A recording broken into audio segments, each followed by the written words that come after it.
teman-teman, jangan lupa subscribe kan. Cepetan.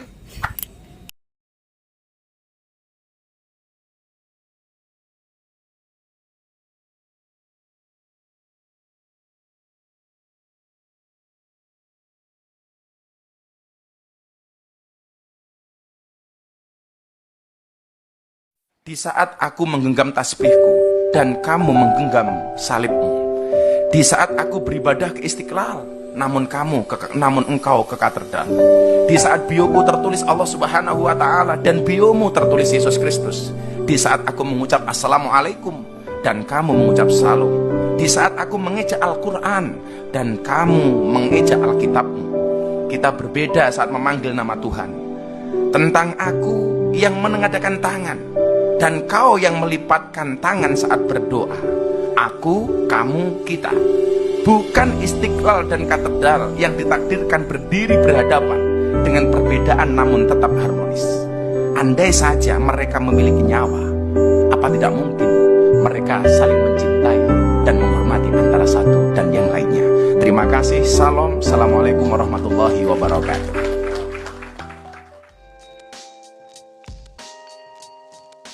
Yang mengatakan gereja, pura, candi, kuburan, bahkan diskotik tak akan mengubah akidah kita selama iman kita kuat.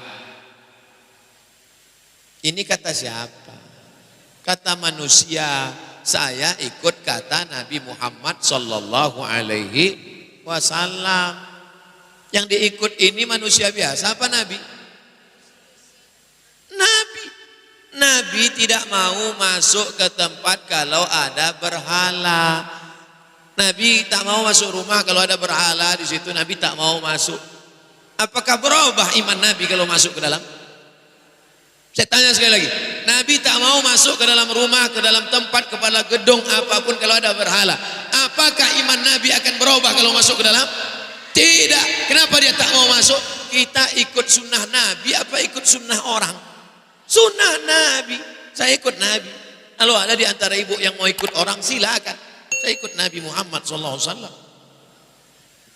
Marah Ustaz? Enggak, memang gitu setelannya. Haram hukumnya masuk ke rumah ibadah orang lain. Haram.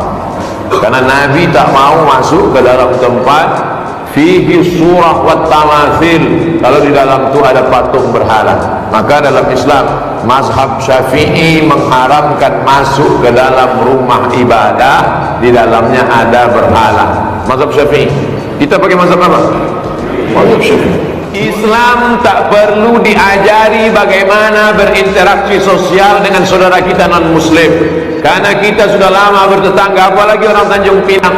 Seandainya orang Tanjung Pinang ini ekstrim, tak akan ada orang Tionghoa di Tanjung Pinang. Itu kita semuanya bisa menerima, siapapun yang datang semua bertetangga, berkawan, bersahabat. Tapi kalau sudah dalam masalah ibadah, ritual, tak ada tawar menawar. Wala ana abidu ma'abatum wala antum abiduna ma'abud lakum dinukum. Sekarang banyak yang tak bisa membedakan kebablasan, tak bisa membedakan mana toleransi, mana telur asin. Harus bisa dibedakan. Ya, Quran surah kedua ayat 208 itu. Ya ayyuhalladzina amanu dukhulu fis-silmi kafah. Hei orang-orang yang telah menyatakan dirinya beriman, kalau sudah muslim, ikuti ketentuan Islam secara menyeluruh. Jangan setengah-setengah. Sholatnya sesuai Nabi, tapi lisannya nggak sesuai Nabi, gitu kan? Pandangan matanya nggak sesuai Nabi, atau masih ikut-ikutan kepada yang lain. Termasuk maaf misalnya, Nabi dulu, Nabi Muhammad, itu yang tadi Quran surah 17 ayat 73-75 itu, kan saya belum tuntas tadi nerangkan itu. Malam-malam datang proposal mengajukan beliau untuk ikut-ikut nyembah kan? Itu ketika turun Al-Kafirun pada pulang, tapi nggak putus asa Pak, besoknya ngajak lagi. Ketika Nabi subuh-subuh ke Hajar Aswad, ya ke Ka'bah, itu datang salah satunya mengatakan, Muhammad, gini, gak usah nyembah deh, yang kayak tadi malam, hormati aja, minimal kita saling penghormatan lah. Kamu pegang aja lah ini, kan dulu di sekitaran Ka'bah masih ada tuh ya, patung-patung gitu. Kamu pegang aja, nggak usah disembah, nggak usah, cuman pegang aja begini untuk menghormati kita. Itu hampir-hampir terjadi pergolakan dalam jiwa Nabi. Ya, Nabi sampai mengatakan, ini kan saya cuma megang aja, kan? dalam jiwanya itu.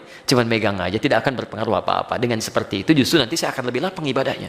Tiba-tiba ketika lintasan itu ada dalam pikiran, kemudian sebelum itu terjadi, nah ini sifat maksum. Maksum itu dijaga dari berbuat salah. Turunlah wahyu di Quran surah 17 ayat 73 sampai 75 itu. Wa in kadu la yaftinunnaka 'anil ladzi auhayna ilaika ghairah. Hampir-hampir ya ada orang yang bisa mempelesetkan engkau untuk berpaling dari tuntunan wahyu kami. Itu hampir-hampir sampai kemudian turun ayat itu.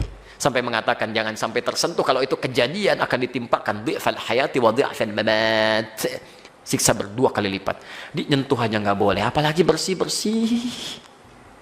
Itu ada anak-anak pakai kerudung, anak-anak SD, anak-anak SMP diminta bersih-bersih tempat ibadah orang lain. Allah, dosanya banyak itu. Tolong aduh anak cucu kami jangan dibawa seperti itu ya. Tolong jangan dipelesetkan itu. Kalau Anda mau ingkar aja sendirian, jangan ngajak-ngajak orang lain. Itu pun kami doakan supaya bertobat itu kan. Jadi tolong jangan mengajak kemaksiatan. Kalau nggak paham agama, berkonsultasi. Jangan mengajak orang lain melakukan kesalahan yang fatal. Itu kasihan anak-anak pakai kerudung, masih SD, ada yang SMP, dibawa ngelap-ngelap tempat ibadah orang. Nabi aja megang, nggak boleh, Anda bersih-bersihin. Itu fatal itu. Dan kalau sekampung sudah dibegitukan, itu bahaya itu. Bahaya itu ya. Harus diingatkan ya. Ulama-ulama setempat mesti mengingatkan itu. Mesti mengingatkan dan sebagainya. Ya. Jadi jangan sampai kebaikan-kebaikan dunia mengalahkan nilai-nilai akhirat. Itu fitnah paling besar itu. Ujian terberat itu. Ujian terberat itu datang dari orang baik yang menyimpang. Itu paling berat. Ya, orang yang kelihatan baik tapi menyimpang itu paling berat. Sehingga ketika akan diluruskan ya sudah pada ngasih duluan. Ya kan sudah dibiayain, sudah dibeasiswain. Jadi sulit nolaknya. Itu yang berbahaya itu. Allahu Akbar, itu masih biasa Pak, apalagi Dajjal yang turun. Dajjal yang turun. Dajjal itu Allahu Akbar ya, nunjuk ke langit hujan, turun hujan. Nunjuk ke tanaman mati dia tuh. Jadi kalau yang kecil aja belum kuat, apalagi yang besar-besar. Yang kecil-kecil tuh baru handphone ya, handphone. Ini uang. Itu baru yang kecil-kecil. Udah 10.000 orang, apalagi Dajjal beneran yang turun. Jadi kalau yang kecil aja Anda belum bisa menjaga kekuatan iman, apalagi padang dahsyatnya itu. Hati-hati. Hukum masuk gereja atau yang lainnya tempat ibadah. Ulama berbeda pendapat dalam hal ini. Masuk saja tanpa diembel-embel dengan yang lainnya. Apakah masuk mau ambil? Masuk saja, masuk tok, pakai tok ya. Masuk, maka ulama mengatakan di dalam madhab Imam Malik dan Imam Hambali, jumhur kebanyakan Hambali, masuk tempat ibadah tanpa tujuan apa-apa, pokoknya masuk saja. Maksudnya nanti kalau tujuan babnya beda hukumnya. Maka hukum masuk gereja atau yang lainnya dikatakan bahwasanya boleh. Yuk. Boleh masuk. Nah, kemudian madhab kita Imam Syafi'i radhiyallahu ta'ala anhu, masuk gereja hukumnya haram. Khatib Syirbini menuliskan yang jelas, hukumnya haram jika di dalamnya ada sesembahan orang selain Islam, patung dan yang lainnya. Kalau madhab Abu Hanifah langsung tutup poin, haram mutlak. Kenapa? Itu tempat biasa digunakan untuk menentang Allah. Nah, di sini.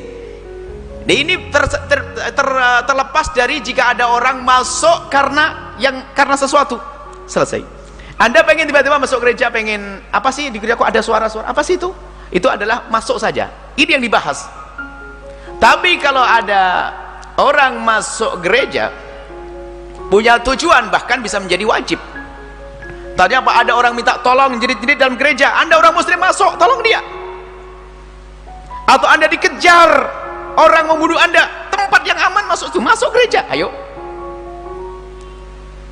Darurat atau hajat misalnya apa, terik matahari Anda tidak kuat, berlindung di bawah gereja, boleh. Ada hajat di sini. Hujan deras Anda demam flu, nggak ada tempat berlindung, masuk gereja, boleh lah. Ini jelas kan masalah ini. Jadi jangan dicampur aduk ini permasalahannya. Makanya saya tidak tahu yang masuk itu apa perasaannya. Nah, yang menjadi haram masuk gereja, lah ini haram. Yang menjadi haram masuk gereja adalah jika yang punya gereja tidak mengizinkannya. Berarti Anda merusak persatuan. Sudah dibilang jangan, Anda masuk. Loh, Anda ini apa sih? Merusak persatuan umat itu. Lihat, Islam itu indah menjaga. Yang kedua, Anda orang Islam masuk gereja ingin merendahkan dan menghinakan gereja, haram, tidak boleh. Anda menyakiti ahli dhimmah. Indah ya, saya mulai dari sini. Atau Anda masuk ke tempat tersebut berbarengan dengan syiar dan ibadah mereka. Anda datang tok di tempat karena Anda membesarkan syiar mereka. Apalagi Anda memberikan, misalnya memberikan bunga-bunga atau apa, itu lebih lagi. Anda masuk bersama syiar mereka, apa perlumu? Nah ini, makanya Tuhan, yang mana yang dikatakan haram ini harus satu-satu ini. Nah, kalau Anda masuk untuk membesarkan syiar mereka, berbarengan dengan ibadah mereka, maka ini menjadi haram. Selesai ya di sini. Jadi ada dibedakan. Saya tidak tahu apa yang dimaksud oleh Ustadz yang mengatakan haram, pembahasannya apa. Yang mengatakan halal bahasanya apa? Jangan dicampur aduk. Dan itu harus dibedakan. Kemudian ada yang mencoba menjelaskan, mencaci ini mengatakan haram, ini mencaci. Rupanya mencampur aduk masalah. Misalnya apa? Membuat contoh misalnya, Nabi saja sholat di Mekah ada berhalanya. Berbeda. Tolong bedakan tiga hal lain lagi. Antara Ka'bah yang berberhala, satu. Yang kedua, bedakan antara Ka'bah yang ada berhalanya, satu. Yang kedua adalah gereja jadi masjid. Yang ketiga adalah gereja asli. Ini hukumnya beda-beda. Kalau waktu Nabi beribadah ke Ka'bah, kepada Allah, menghadap ke Ka'bah ada berhalanya, Nabi belum punya kekuatan untuk menghancurkannya. Tapi setelah Fatu Makkah, diapain itu berhala? Dihancurkannya. Jadi jangan disamakan dengan, jangan Anda bawa keluar Ka'bah. Anda jangan buat fitnah ini. Jadi jangan suka mengadu-ngadu ini untuk beralasan ini mau ngapain. Jadi mau pasang gereja sih, pasang patung di sini. Ya boleh satu. Kemudian jika itu gereja menjadi masjid, sudah jadi masjid, sudah selesai. Kalaupun ada sesuatu yang masih ornamen-ornamen, itu tinggal di ornamennya apa sih? Kalau bentuk berhala ya harus hilangkan, orang muslim kok. Baik, gini, ini berbeda hukumnya. Jadi jangan disamakan lalu seolah-olah orang yang masuk gereja disamakan dengan sholatnya Nabi di depan Ka'bah yang ada berhalanya. Anda ini mengadu namanya ini. Kasusnya beda. Macam sini, mana ada berhalanya, di sini nggak ada. Kalau ada orang masang berhala di sini apa? Ya kurang ajar dia, orang mesti itu pasang berhala. Baik. Yang ketiga adalah masalah gereja yang sesungguhnya. Yang dibahas gereja yang sesungguhnya. Kemudian ada lagi pembahasan. Kadang-kadang mencoplok fikih itu ternyata untuk kepentingan hawa nafsu misalnya. Dikatakan memang dalam madhab Syafi'i sekarang. Padahal madhab Syafi'i mengatakan haram kalau ada sesembahan mereka. Ternyata bab sholat disebutkan para ulama fikih Syafi'i. Jika sholat di dalam gereja maka hukumnya makruh. Jadi kemakruhan sholat di gereja tidak dikatakan haram ini bukan berarti ini memperbolehkan masuk gereja secara mutlak, tidak, nggak ada hubungannya. Bahkan harus dibalik juga, yang mengatakan haram masuk gereja bukan berarti sholat nggak boleh setelah itu. Bahkan bisa saja sholatnya wajib kok. Kok bisa? Iya, masuk gereja yang haram caranya, nggak tahu apakah dia mau kurang ajar atau mau dia ikut acara mereka. Kan masuknya jelas haram, cuman tak taunya dia nggak sadar waktu asar mau habis, kalau keluar nggak sholat di situ dia, ayo jadi sholat di situ. Jadi mohon dibedakan ya, jangan sampai mencampur aduk. Jadi waktu ulama mengatakan makruh sholat di gereja itu bukan berarti pembolehan. Bab pembolehan babnya beda. Bukan berarti pembolehan masuk gereja. Bab masuk gereja dibahas tadi sudah jelas. Tolong ini agar jangan campur aduk. Coba kalau campur aduk mengadu domba musuh. Yang mengatakan boleh membuat contoh yang memang boleh, buat menghantam yang mengatakan haram lalu bodohkan. Yang mengatakan haram adalah dosa. Atau sebaliknya mengatakan haram, mengambil contoh yang memang haram, dibuat ngantem yang mengatakan boleh. Kau bodoh. Semua saling membodoh-bodohkan. Alangkah bodohnya kita kok mudah diadu domba hal-hal semacam ini. Kan ada ilmunya. Makanya saya tidak tahu yang mengatakan haram itu kasus apa yang dilihat. Tapi kalau kasus tadi ada orang yang masuk gereja untuk merendahkan gereja, atau masuk gereja untuk mengotori gereja, atau tanpa izin gereja, atau ikut bersama dengan acara-acara khusus ibadah mereka, jelas haram, maka ustadz itu ya benar. Lah yang mengatakan boleh, barangkali hanya lihat ada suara apa sih itu, atau pengen lihat bangunannya kok bagus banget, saya pengen niru, pengen bangun rumah tapi ini bangunan kok arsiteknya bagus, nggak ada ciri khas ke Nasrani, saya pengen niru, ya masuk sah-sah.